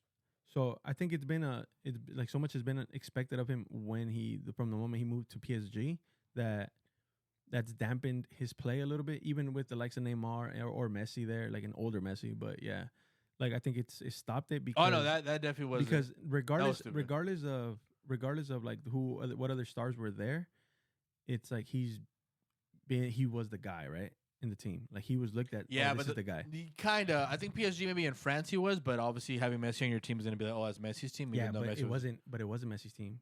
Like look at like Messi was he turned into like a role player there. Messi's had his worst seasons like of his career. What's his last good season in your opinion? Yeah, you're like, damn, he's actually a top player and not a role player. I think his second to last in Barca. Because his last season at Barca was, oh god, that was awful. Was that the 8-2 one? Yeah. So that means you think 2019 was his last year? 2019. Where he had a solid, like, I'd be like, oh shit, that's still Messi. Because I mean, now he has flashes of it, you know. I mean, but it's you can't take a fucking La Liga Española to. I mean, the MLS compare it to the MLS, like you know, like it's you would think though in the MLS he would score more goals though. That's a trash ass. Yeah, league. see, but the thing is, his style of play didn't change. He didn't adapt to the MLS. What is the MLS style? It's like a little more fast paced, but he's still trying to play it the way they played in Spain. And Inter Miami doesn't have that style of play. They're trying to create that like by bringing in Busquets and fucking Jordi Alba, like bringing in the whole Barca old team. but it's like you're not gonna be able to recreate that when like, dude, the way he still just walks around the pitch like he would at Barca, you know. And at Barca they were looking for him. Here they're not necessarily looking for him all the time. Yeah. So it's like it's a big difference. I think there's a big difference between one and the other. I think, you know what though? Funny enough, I think if Ronaldo had been the one that came over to the MLS, I think he'd be more successful. Yeah, faster pace, and you could just more quick passing, and you just shoot it from the fucking any box, and just throw it in your fucking corner or crosses and shit. So yeah, I would say that too. Are you gonna watch the Euro? I'm gonna try to. Yeah. It starts Friday. It's hard, dude. It's hard because of like. It's hard to keep up with all of it. I'll at least keep up with like the scores and stuff if I can't watch a game. Well, on Saturday, well, I think this podcast is gonna come out. I'm gonna drop it on Saturday, but obviously by the time the next episode happens, yeah, but this episode, yeah, we have certain partidos already, so we have to talk about who you're gonna win between. Because look, Friday is Germany, Scotland, right? Yeah. Saturday is Hungría, Suiza. I'm gonna say it in Spanish. I'm saying in English afterwards. España, Croacia, Italia, Albania, and then it's Saturday. Oh shit, there's more. Poland contra Holanda, Slovenia contra Dinamarca, Serbia contra Inglaterra, Ukraine versus Romania, Belgium versus Slovakia. It's a lot of games. It's pretty much. Oh wait, this is the first year where they're doing a 44 team play, right? Instead of just no, like 32 or 38. This is already it's 32 right now. Let me see what it's a lot of games. Puta, I know. It's one. The first day is one, then it's three games per day. 6, 9, and 12 in the morning. It's not bad though. Honestly, Yeah, I don't mind that. Yeah, you don't mind that. I might work during that time. No, but even then, what I'm saying is, it's not bad. Like, let's say if you want to watch the games to wake up that early, like, you know. Yeah. Do you remember we did Korea Japón 2002? That was, dude, it's by far the worst. Fuck you guys. The worst part is like having to wake up and then just go to school right after. For reals. Let me see. Then it's Turkey, Georgia, Portugal, Republika Czeka. That's the 18th. Yeah, that's it. So that's by the 18th we got pretty much for the 18th that we talk about in this podcast. The whole first match of every group is gonna happen already. So you want to talk about each game? We want to go about overall who you think is gonna win the group. Actually, who's your favorite? Do you have any favorite in there or no? Obviously, it's being hosted in Germany. Does that? I don't know if it matters, but and Italy. Just for the simple fact that like Kroos just went out of Champions League champion. I'd be dope if Kroos wins. Sick if he won this Euro Cup and went out just as a champion overall. But fuck, do I have a favorite? Germany is the host, and Italy was the last one who won against England. If you guys remember, it was 2-1. No, yeah. It was 1-1 and penalties. You know what though? To be honest, I would, bro. And then this is just like I guess like this is the fan in me talking more. I would like to see Ronaldo win it, so you could just fucking like hang him up after that, like internationally at least. Because like, dude, I just think that like he's getting older, and even though he's still like proving people wrong and shit like that with his age, I think like this would be like a good way to just cap off his international play. Winning it, like you win it, boom. Now, everybody always says this. I think it's like something that like everybody could agree on. The Euros are a completely different tournament than like the Copa America or anything like that. So actually, no, I said that on this podcast. But I said it before. I said the Euro was way better than Copa America. Obviously, Copa Oro and all that shit. Prestige and everything. And people got mad at me like, "Oh, you can't say that shit. It's the same shit because one's just America." I'm like, yeah, I no, guess. level competition. Level competition is way better. Like, bro, un equipo como Islandia could come to the Copa America and probably win it. Bro, we just saw yesterday, and we're talking about like a low level team compared to like the thing about like Mexico. I'm not trying to talk shit, but what level do you put Mexico? Like nationally? Yeah, internationally. Fuck. Like obviously there's like level A's, level B's, C's, D's, E's, and F's. Like A is also the top team. I think we're like a low B team. Cool, low B team. No one here has ever said Uruguay is like the team favorite of Copa America or anything. No. They just got their ass kicked 4-0, and everyone was like, "Dude, we play that shit." I'm like, "Yeah," and that's not even like. That's this side of the time. Dude, when Europe won 4 World Cups in a row and it should have been 5, obviously Argentina had to rob the last one. I'm like, I saw that shit coming after. I still remember it was after Italy won it, before Spain won. I'm like, dude, I just started seeing the players. Like, it was just like it wasn't just because me being like, oh, I'm enamored by the European. No, it's like even when we go by players, like the best midfielders were supposedly before was El Enganche here, El Diez, whatever, so that, right? Think about it. 2006, it was Pirlo. Gattuso, whatever's in the middle. I mean, he has more of 5, but when I'm saying that, right, it was Scholes, right? Cool. 2010, Xavi, Iniesta. After that is Modric. It's Kroos, Europeans. Now, for me, in my opinion, you can disagree. The best midfielder right now is De Bruyne. European. I'm just talking about that position, right? Yeah. The creativo, the one that makes the team play. That's all coming from that side. So I saw it coming. I'm like, obviously, when I was that young and after the 2006 World Cup, I was like, oh, shit, these guys have what used to be a thing of like, oh, when growing up, the stupid shit they would force feature. I don't know if they would even true because honestly, a lot of people are like so biased over here that they're like, oh, we know how to play soccer, and Europeans are just strength and physical, and that's what win games. And then I started watching soccer, and I'm like, no, it's not. Them dudes play better than you guys. That's just an obvious, right? Yeah. And then I started looking at it, and I'm like, okay, well, if those guys have supposedly what we have, supposedly playing better, and they're more, because they've always been more physical than us, right? They're just better, like build, whatever you want to, or eating, whatever it is, then what do we have over them? Nothing. So after 2006 World Cup, I'm like, oh shit. I'm like, I see the dominance of Europe coming. So when the whole think about it, before that in the history of World Cups, it's always been 2 in a row. Would it be? Yeah, 2-2-2. Yeah, it's always Two been like, and then switch off, 2 and then switch or off. 1 switch off, 1-1. It's never been more than 2. Euro got it to 4. Think about that, 4. 2006, Italy. It should have been 5. It Should have been 5. 2010, Spain. 2014, Germany. 2018, France. And think about it. In those 4 years, no one repeated. Talk about the dominance. So now for this side, America to repeat it, give me 4 champions and 4 different ones. It's never gonna happen. Exactly. So I'm like, don't give me this bullshit. Like, oh yeah, the Copa America and the Copa Oro is the same as the Euro Cup. Nobody repeated, but France should have repeated this. Yeah, and be clear also, I'm from I'm from El Salvador and I'm from Nicaragua. We're in the Copa Oro. Just because people mistake their passion or their like sentiments for like what for they their feel. shirt, for the yeah, country. so I'm like, dude, I go for El Salvador. Would I want El Salvador? I would even cry if El Salvador won the Copa Oro, or even they got to the World Cup final. I would cry. And the fuck winning. You know, I get a lot of shit for like saying being Stupid. like, oh, Mexico's not gonna win the Gold Cup and shit like that. Because, bro, I mean, when it comes to that shit, I'm realistic, bro. Right now, the best team in the CONCACAF is the U.S. or Canada. Hands down. No, fuck no. I think the U.S. Well, I think Canada was in the talks up until this last time. They faced each other. I think also like just what we say about like Mbappe and growing pains. Oh well, you know what Canada has growing pains to go. Well, you know what the issue with Canada is, in my opinion now. Yeah. They lost that coach.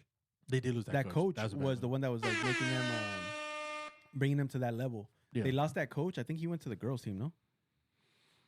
Or he was with the girls' team. He went to the guys' team, but then the guys' team he went to a club. He's somewhere else. Yeah, somewhere else. They lost that coach, and now you could see the style of play completely changed.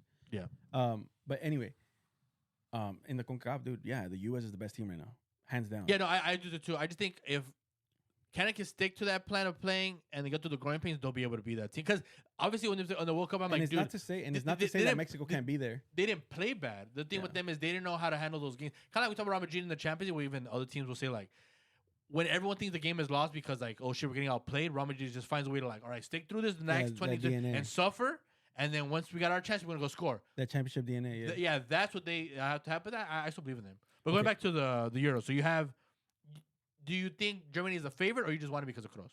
No. I think I would just want it because of Kroos. I don't think they're the favorites. Who's the favorite to you? Favorite to win it? Fuck, that's a good one. Want to name off the teams? Group A is Germany, Scotland. I think Hungria, you can't bet against France, dude. You still think France is the team? I think France is that team to beat in the Euros still. What about England? I think England is there, but they're getting past their prime. So if they don't, it's like I totally disagree with you. Only one guy got out of his prime, which is Henderson in the middle. No, who else is out of his prime? Dude, they don't got like Harry Kane's getting out of there. Harry Kane is still good. What are you talking about, dude? He's getting older. Is what I'm saying. Yeah, but who cares? It's just, this thing is in 1 month or 3 days or 5, whatever. Yeah, but I don't know. I don't think. You don't think so? I don't think. It's because fuck the problem. My problem with England is they always find a way to like choke. That's a fact. They always find a way. They're like Holanda, where like so it's like even Holanda will beat you. Like the last Euro, not the World Cup. Yeah, the last Euro. I was really high on England. I was like, oh shit, because I was really high on them for 2 reasons. The girls were playing so fucking good. They were playing good. And then you see the guys playing the way they were playing, and you see the likes of like the entire team being like not young, not old, just that right level of maturity. Where like they're all running, they're all working together and shit like that, and I'm like, "Fuck, this could be their year." Yeah. And then disaster hit them, like always. Like they always tend to break down on themselves, so it's really hard for me to make them a favorite for that reason. I think so. I'll put it like this. I think France is the team to beat. I think for, I guess like my love of the game purpose, it would be good, or it would be nice to see Germany for Kroos win it, or Portugal and Ronaldo to win it. Got it. That's your personal desires. That's personal. But yeah. What do you want? Do I think they could actually? I think Portugal has. So France is your team objectively. I think they're the team to beat. And then outside of that, wanting is Kroos for his obviously because everyone else is retiring. It's not just that's the thing we don't understand. It's not retiring from Real Madrid or from the. No, it's the just retiring from football. period. Yeah. This is it. So this is the last chance he close. His last dance. Yes, exactly. So you got that one. Me, I have England and France. That's the final for me. I'm with you. I think if I had to bet, probably France because England might choke. But for now, I'm gonna say England. I still think England's the team because they play the best and they have cambios at every position. Yeah.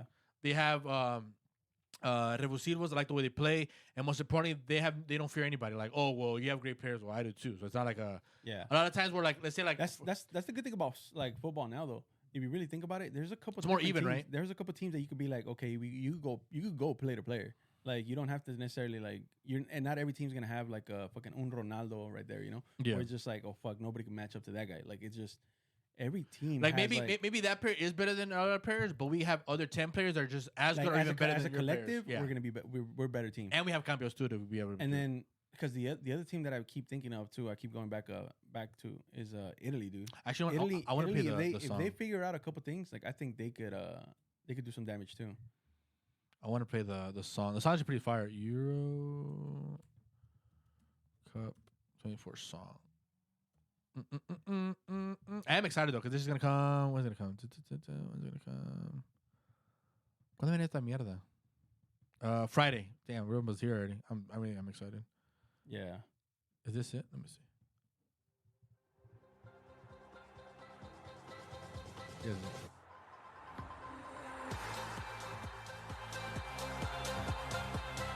Very, very techno housey. No, I'm excited, bro. The last Euro was fire, and hopefully, I mean, it's not be like the Argentina thing where the refs help. So hopefully, like we actually get to see what the best team is.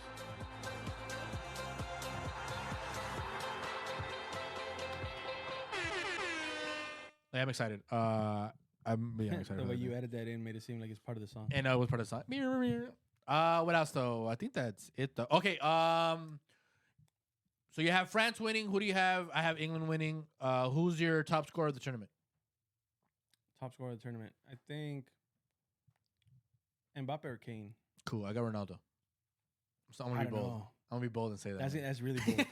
That's really bold. Because I know it's funny because I know I said I was like, hey, you know what? I hope they win it for him, but like no, I don't think he'll have enough games to like because obviously the more games you play, the farther. But I think if he gets at least to like the quarters or the semis, I think he's able to win the most the golden boot. Who's the best player of the tournament? The best player of the tournament. I think it's gonna be a midfielder. I don't think it's gonna be. I think the only way a striker wins it is if they get the golden boot and they win the trophy. So Kane or Mbappe most likely. Yeah, that's if they make it to the final and win it. That's what I'm saying. But other than that, I think it's gonna be somebody in the midfield, maybe a KDB, maybe what's that kid from Portugal? Este Bruno. Okay. Like somebody in an attacking role position. And who do you have as your dark horse? Oh, dude. A dark horse? Ooh, fuck, that's a good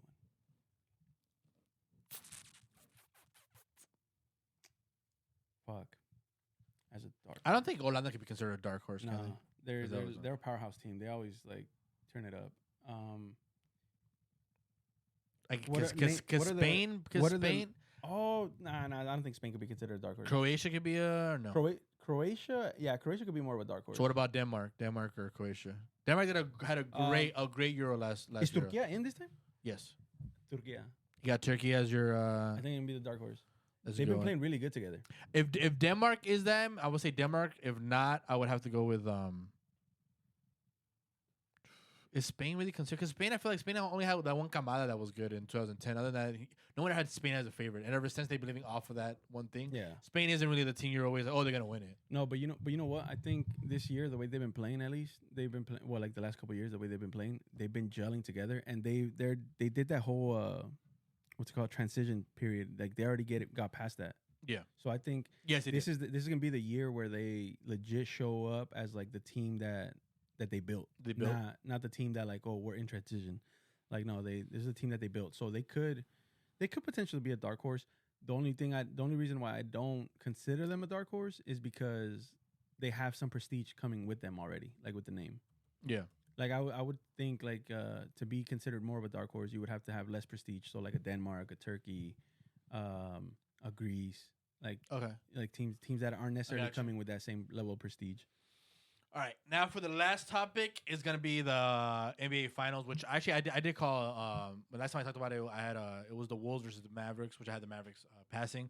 But now I went to the Russ concert. I'll talk about it in the next podcast. So stay tuned for that. I watched only part of the game because the concert was like at 8 and the game started at 5:30. Even then, it was an ass whooping, so it didn't really matter. But the Dallas Mavericks and the Boston Celtics had the first game on Thursday.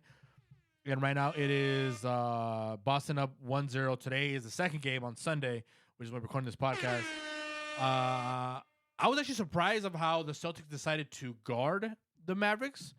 I thought at first it was gonna be more of a like, okay, we're gonna. I thought they would try to guard Luka and Kyrie and be like, you know what, fuck it, we're just gonna guard them and then make everyone else beat us.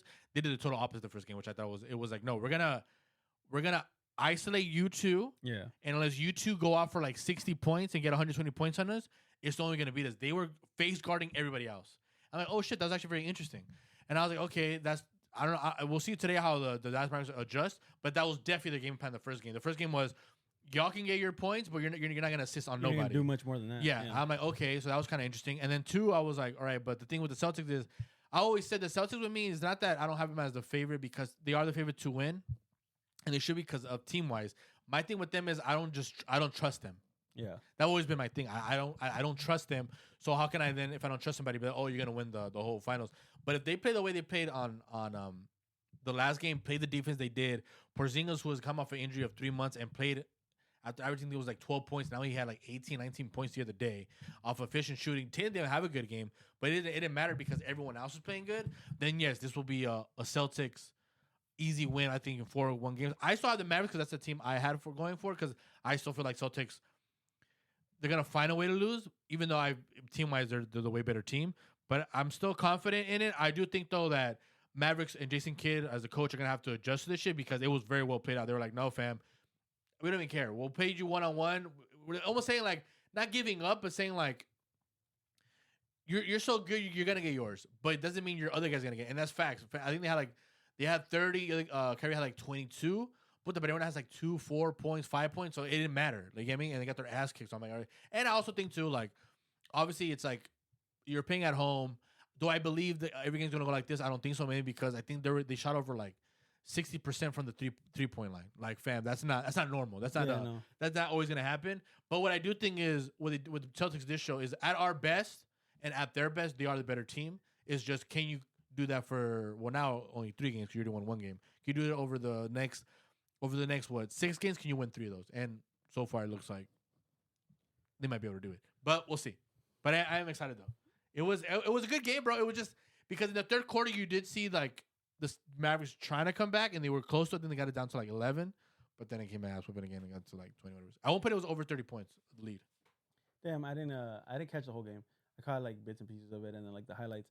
But even just the highlights, like what they show is like, dude. And I mean, obviously they're highlights for a reason. They're highlights for a reason. But it's like the way they show the dominance of the Celtics over the first game, like it's pretty crazy. It's like it was dominant. A big what's it called, like disparity, like where it's just like you could see it was just clear dominance. Like it wasn't even like oh, it was back and forth. Like no, it was just straight up. Hey, we just came in and just dominated. Yeah, I still think today partido a las 5. That should be good though. Are you gonna watch it? Or are you gonna go to the gym? I don't know. No, I don't think I'm going to the gym today. But no gym today. We'll see. No, I don't know. I mean, dude, I went literally all week, bro. Monday through Saturday. Yeah. So my body's a little torn. But I don't know if I should run right now. I might still just watch it. Honestly, the weather at least kind of cloudy. Tune into it a little more. I should probably go run right now. It's pretty good weather right now too. It's chill. It's already like what 1:30ish. It's not that bad to go like.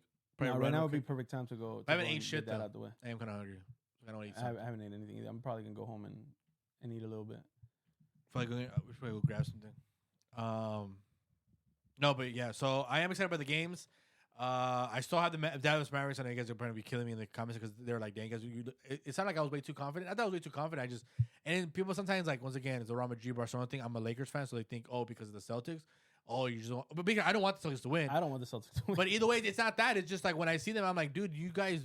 Like I've seen you guys against the Pacers, now against you gotta think of it as Heat, now you gotta think of it as a host. Like you can't think of it as like, what my team is gonna do. Yeah, facts. You gotta think of it as like, okay, you gotta what's gonna be my opinion and subjective opinion. Yeah, exactly. I don't like if you come in here and you're just like, oh well, fuck Boston because like I'm the Lakers, so fuck Boston. They're trash. Yeah, like I'm not. You can't do that either. You're never gonna be a good host that way either. Or like in any form, like it could be a YouTube thing, anything. Like it's not gonna be good because you gotta be able to like differentiate between like your personal feelings and the facts. Yeah, and genuinely, so I know Messi fans might get mad at me. No, I genuinely do think that Argentina got helped out. The refs have been helping. Oh, dude, me too. That's nothing to do. I will say that until the day I die, fan, bro. I'm not even a Ronaldo. That's a fact. I know. He was because when Ronaldo was Real Madrid, we always had like not a discussion, but he would always say is like I go for he's on my team, but I'm not like a Ronaldo guy. He would always say that shit. So I was always like, yeah, no. To the day I die. Like I don't need proof. I'm like, yeah, that shit was helped out. Kind of like the Korea Japón when Korea got fucked over Spain and Italy. I don't need somebody to come up to me like, yo, bro, you got robbed. No, I saw it with my eyes. To me, that's a robbery. Like it's not. There's certain things that like, bro, are so obvious. No matter how you try to fucking hide it and shit like that, like, bro, it's stupidly obvious that like you made this point earlier. Yeah. It happens once, cool. Yeah. Facts. Happens twice. Okay. But yeah, 3, 4, 5, dude, all the way to the final. All the way to the final. Like, and in the final too, you gotta do it. And in the final, it happens again. Like, dude, there's no fucking way. And like, of course, all the fucking Argentinian fans, like, I don't give a fuck, y'all come suck my dick. Like from the back. They all are gonna say the same thing, like, oh no, pues qué grandioso, la ganamos otra vez, la mano de Dios, this and that, like whatever. Bro, y'all are fake as fuck. If you really believe, it's not even that. Like, I don't.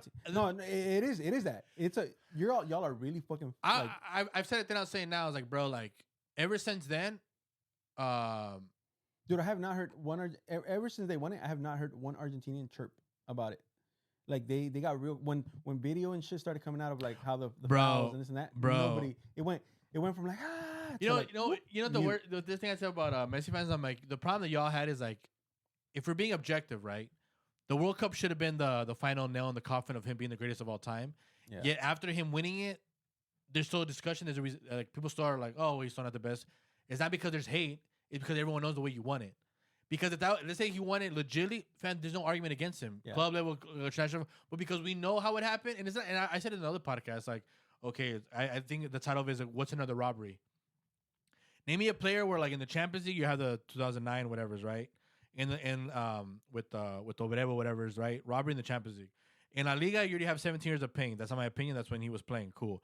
In the Balones de Oro, there's a whole bunch of people say he shouldn't have won that one. The multiple. Yeah. Copa America, it was. I mean, y'all can go look it up. It was just Argentina being the shed of people. It wasn't even soccer. And the World Cup as a World Cup. How is it that this guy in every level that I'm mentioning is always the same common denominator? Well, there you go. It's not me being petty or anything. And the thing is, once again, you don't have to get mad at me about it. Y'all went so far and so bad with making it so obvious that even people who weren't fans were just like, dude, this is just weird now. Like, this isn't even like, bro, like, y'all, like, I love. You're not even hiding it anymore. I love soccer, bro. Yeah. Like my first love. I fucking grew up playing it. Like, fucking damn near thought I was gonna spend, like a lot of people, damn near thought I was gonna spend my life playing this shit. Like, it was gonna be my career, everything, right? Bro, when you see at the grandest stage of them all, the World Cup. Because I still think the World Cup by far is the best. Like, it should be the hell of all grails of yes. The Holy Grail, yeah. The Holy Grail, yes. Because the Super Bowl is great, but it's not worldwide, and the World Series, now worldwide, NBA Finals. All that actually, that's funny. When it comes to American sports, even though people say, "Oh, this sport is bigger," the biggest viewership is still the Super Bowl. Yeah, it's the one that actually attracts more international when people actually watch. They don't watch the whole season, but they watch. But look at the international numbers; they still don't even come close to what the World Cup brings, right? And you could argue that, like, oh, it's because the World Cup is held every 4 years, so it's like it builds up, right? It's more anticipation towards it. That and it's over the summer where all the kids are out and you don't have to. But even regardless of that, bro, even regardless of like it being in the summer, because the last one was during winter, and it still brought in crazy numbers. So it's like it was lower though. It was lower, but it still brought in crazy numbers. But I think it was lower a lot too because, like, bro, it was playing Qatar. Like, let's be real, Qatar's not really like but people were saying that. But remember, also 2018, the ratings did go lower than the 2014. Yeah. It just wasn't as bad as But- this one where it was like went lower. But okay, my point was Yeah. that the World Cup has like a prestige to it that like when you see like some shit fuckery, It's the way yeah. it happened, It's on a with bigger level Argentina, now. Like it's like, dude, like it brings down like to me, it brought down my level of the game for a little bit because it's like the reason I like watching this shit is because like the core memories that you build as you're growing up, right? Watching your it. first ever World Cup. I mean, even you said it. 2002, you would wake up early and then go to school. That's a memory you have with you. Bro, the rest of your life. literally, I know that's a memory I had like waking up with my dad. Those are like There you good- go, see? Those are good memories I had. You know. Yeah. You have my younger brother who Hugo, like he's a fucking little kid, bro, and he be up there like freaking all groggy, still like cleaning his eyes and shit, but still trying to get up and watch it. I don't even know if he remembers any of it honestly because he was so little, but it's like I didn't get that. it's like the memories that it brings up, and then to go and now one where it's like one of your core ones because like you're gonna remember Here's this what I because now found. you're older, right? Yeah. Now that you have that going on and you see it get fucked up in such a like straight up like no way of hiding it way that they did, like bro, it brought down my level of my love for the game a little bit. Like now, I know. I had football fans tell me that after the Chiefs Eagles game with the stupid ass call, whatever. They're like, yeah, dude, it was a while. I didn't want to watch football. This is just dumb as fuck. The most ticky tacky bullshit ever. And like football's known for its physicality, and that's how a Super Bowl got decided. And the thing is, those guys wasn't a Chiefs or Eagles fan. It was just like, dude, because it happens, bro. Sometimes, and that's the thing when it's Argentina. Argentina's not an Argentina thing. It's not a Real Madrid thing. A Barcelona thing. It's not a Ronaldo. No, this got so bad. It was a whole thing where I even said it, I think it was like hashtag robbery, whatever. The finals are always on Sunday, right? It was Tuesday, and that shit was still trending until Wednesday, which is 72 hours later after the final. Then it stopped being trending. That's how bad it was. So don't come at me being like, oh, it's you saying that. Like, no, this is an actual thing. No, it was. There's no way of hiding it, man. That's just a plain like the easy. See, that sounds depressing. There's no way of hiding it. I sound depressed now. No, for real, seriously. But there's no way of hiding it because of the way like it was put out. Oh, okay.